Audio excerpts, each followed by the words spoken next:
Hey there gamers, welcome back to the Board Game Co channel, and this is a preview of Gnome Hollow. Well, hey there gamers, it's Professor Meg here, and welcome back to the Board Game Co channel. Today we have a preview of Gnome Hollow.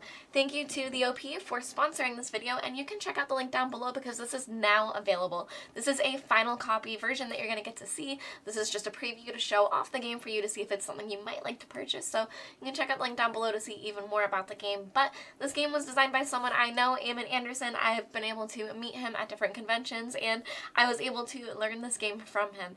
This is going to be a game where you're playing as different gnomes, where you are completing these fairy circles of flowers that will gain you different mushrooms, and you're using those mushrooms to gain points from a market, as well as trying to make specific shapes when you're playing with specific modes, so that you can try to trigger some cascading effects, such as gaining flowers and being able to sell different things and reserve tiles. Now, what you have in front of you is a finished 3-player game. If you'd like to see exactly how the game plays out, there will also be a gameplay on the channel with myself, Alex, and AP, so you'll be able to see that and see exactly how the different strategies play out. But one thing to note is that there are 2 different sides for the gnome maps. What you see in front of you is an advanced side where you are trying to make specific shapes with the different circles that you are making. So to show you off the game to start, I'm going to show you a completely regular board. So we're just going to put this right here in front of the other board, and then I'll show you the advanced moves after that. So you can see that there are a bunch of tiles placed here, and all of them are forming these white rings of flowers that have different mushrooms aligned on the different lines. Game ends can be triggered 3 different ways, and one would be when there are no more tiles left in the bag. Another is when all of these are placed from one player, or one player has collected all 8 of the different flower colors. When this happens, you're going to add up the points that you've accumulated from selling your different mushrooms to the market over here, as well as the points you'll gain for every placed ring marker, as well as your collection of flowers that you have in front of you. Now, your ring markers and your flowers do score the same, so you'll be able to follow this track to see what they will score, and then on top of that, you'll have the points that you've accumulated, as I said, from selling to the different market. Now we're going to jump into the different actions that will help you achieve those things. On your turn, you'll choose 2 tiles that are here in the available pool, and you will place them along this map. Now, you have to place them along different restriction rules where you can't have a path going where it cannot lead. So, for example, where this one is a straight line forward, I could not put it here because it just cannot go into this particular tile. However, if I wanted to place it over here to start a circle going here, I would be able to do that. So you do have to follow the different placement rules, and there are some that could be tricky where they have multiple things that are interacting with them. For example, this tile would be able to be placed here really beautifully because this line would be able to continue, as well as this line here, making 2 different potential circles for the player to be able to use. Now, once you place those tiles, you will then resolve what you've created. So in this example, I would not be resolving anything because a circle has not been completed.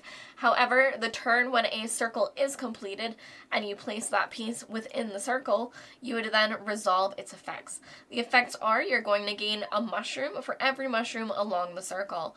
So you can see that this one here has 1, 2, and 3 pink, and also 2 purple as well as 1 red. So that player would receive that many mushrooms along that specific area. On top of that, this circle would count as a 1, 2, 3, 4, 5, 6, 7. So you would be able to take your ring marker and place it along your 7+ board. Now, you're able to place it here, and if you place an additional one, you can then place a signpost. These signposts have different things that are available to them, and when you place it, you'll be able to have that ability available for future players if they choose to come to the circle. That would be a reason to move your meeple there later in future turns when you might not really have something to move them to in particular, and it will have you able to gain an additional thing. For example, where I'm already scoring here, if someone else has their signpost here, I would be able to move him at the end of the turn and take the signpost benefits. On top of that, when you place certain ring markers, you do unlock specific benefits for yourself as well. When you place the 2nd, 4th, and 6th ring marker, you then are able to collect a flower. So you'll get a flower of a specific type, as well as a wild token to be used for that flower's color that you'll be able to place anywhere on the board to have it complete a circle for you, such as you can see here in this circle. And it starts the set collection where the other available flowers will go up to the market. That's something that you'll be able to do as a worker placement action. When you move a gnome up to that area, you'll be able to collect a flower, but I'll get into that more later when I recap the different actions that you're able to do. So you can see here on your player board that depending on what rings you complete and how soon or later in the game, you'll be able to get specific benefits that you may be wanting to work toward, such as having more signposts out or collecting the different flowers. Some of them will also allow you to gain different mushrooms. And again, every ring marker that you place will score you additional points at the end of the game. So just to recap in the turn sequence, the first phase that you would do is the placing the tiles, then you would resolve the ring for anything that you completed and what you would gain, and then you would go on to moving your gnome. Now you are only able to move one of your gnomes, meaning that the first turn of the game only one gnome will be out for each player, and then after that you'll start moving them around, but there are reasons to leave them where they are, so we'll get into that now. The first thing that you'll do is reserve a patch, which is extremely important. So in the example where I started a circle up in this area, I may then want to reserve that specific path. Because if I do not reserve that path, someone else could in the future, and that means I started working towards something that someone else is going to be able to get the benefits of.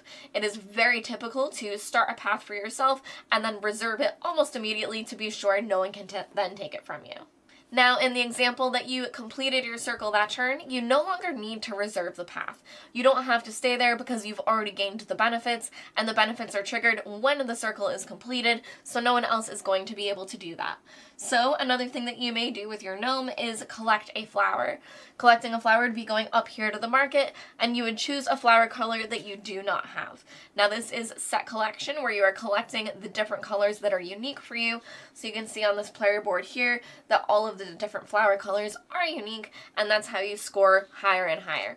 Multiple flowers do not do anything for you. You cannot take them, so that's basically all you're working toward is the available flowers if there are any there for you to grab. After that, you're also able to access a signpost.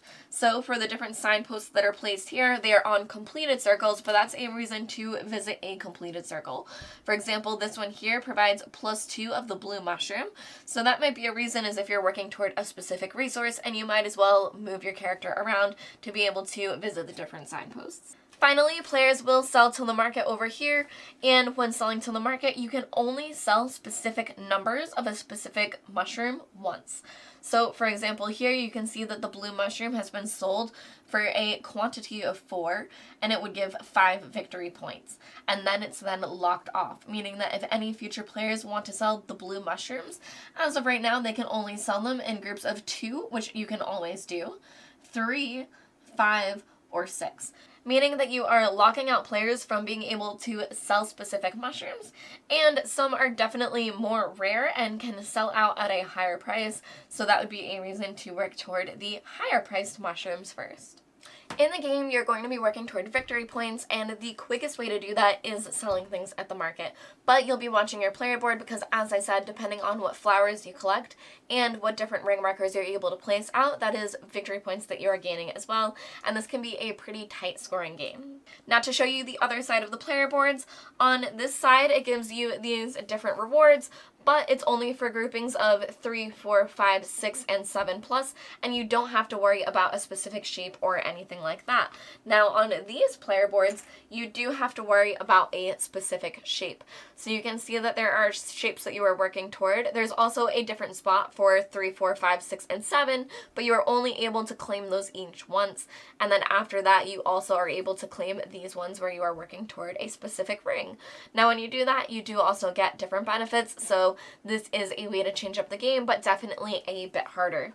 Now there are also signpost conversions that you're able to do. This is something that you're able to add to the game, and this is when certain signposts are in play. You're able to visit the signpost, gain the resources, and then also perform the trade that is listed below it. So for example, if my character here did come here to the 2 blue mushroom signposts, I would be able to then trade 1 blue mushroom for a purple one, and or 2 blue ones for 3 pink.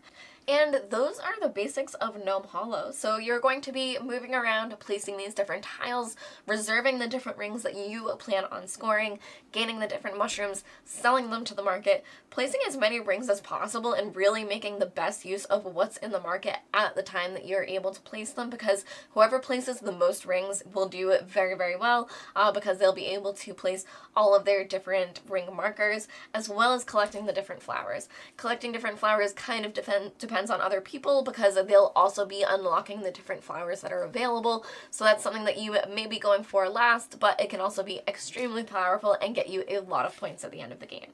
Overall, players are going to be very engaged in the different rings that are being started, especially as specific tiles come out that create the different branching pathways, where they may be able to join in on a path that is created and then build a really strong path.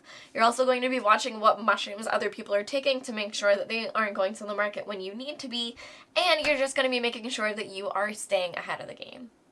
Now, this has been a preview of Gnome Hollow, and as a reminder, there will be a playthrough on the channel, so you'll be able to see exactly how this game plays if you want to see even more about it, and this game is already available, so you can check out the link down below.